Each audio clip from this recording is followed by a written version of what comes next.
This is going to be for a scoliosis, Schroth-based position.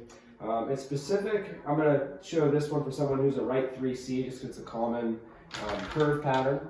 So just to show you what that means, right? That's going to mean that you have a prominence in your ribs and your thoracic on your right side.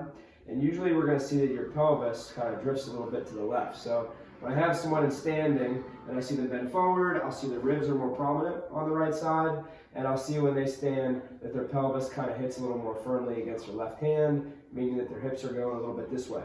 So 2 important points before I lay down and show you this position is going to be that I want to keep this left side open if I'm a right 3C pattern, and I want to keep this lower right side open, meaning that I don't want to collapse here and I don't want to collapse here. So because this is the biggest concavity, usually I'm going to start off laying on my left side. I'm going to use a chair, and I'm going to talk about just little details from the bottom to the top. So I'm going to take my hand under the chair, and ideally I would have something here under my head so that my head is supported. This is probably not going to be thick enough, but that's okay. Okay. I can either do it so that there's something between my head and my arm, or if my shoulder is kind of stiff or sore, I can have my shoulder a little forward, and I would need something a little bigger here to fill in the space between my head and the floor. Okay. If I can get my arm all the way up under, I can get it up under. Okay. Now my top hand is going to come up on top of the chair. My bottom knee is going to come up towards my chest because that's going to help me so that my lower back stays flat. I want to try to keep my lower back out of this excessive sway position. So my bottom knee being up a little higher kind of helps with that. Okay. Now my top leg is going to be straight, and I want to make sure my pelvis is not rotated backwards. I want it to be straight, or if anything, a little bit forward, so that I engage the outside of my hip. If I rock back, I'm going to engage more of this front area of my hip. Okay.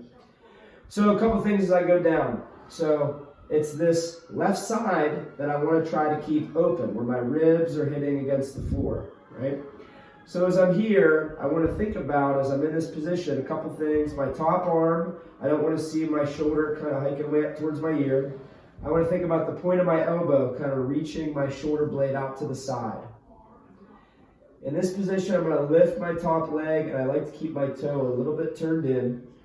And this is more of an endurance position, so while I'm here, I'm kind of actively pressing into this chair, and instead of my shoulder shooting up towards my ear, I'm thinking about my shoulder being down away from my ear, and I'm pressing down like I'm trying to lift the point of my elbow up towards the ceiling.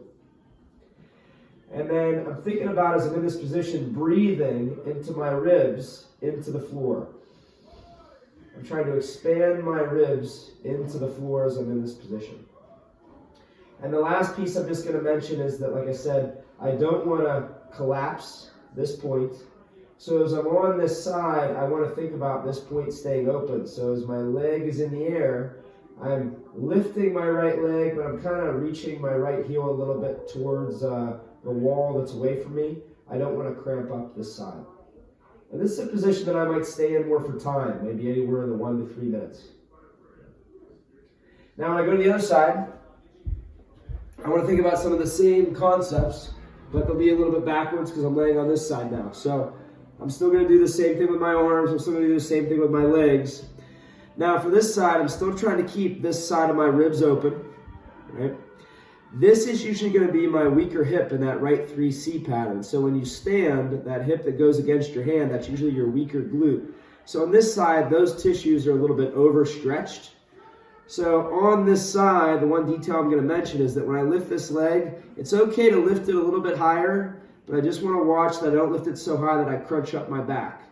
So for some people, I may take this hand on this side off the chair so I can put a little pressure on my pelvis, just so I make sure as I lift my leg, my pelvis doesn't go anywhere.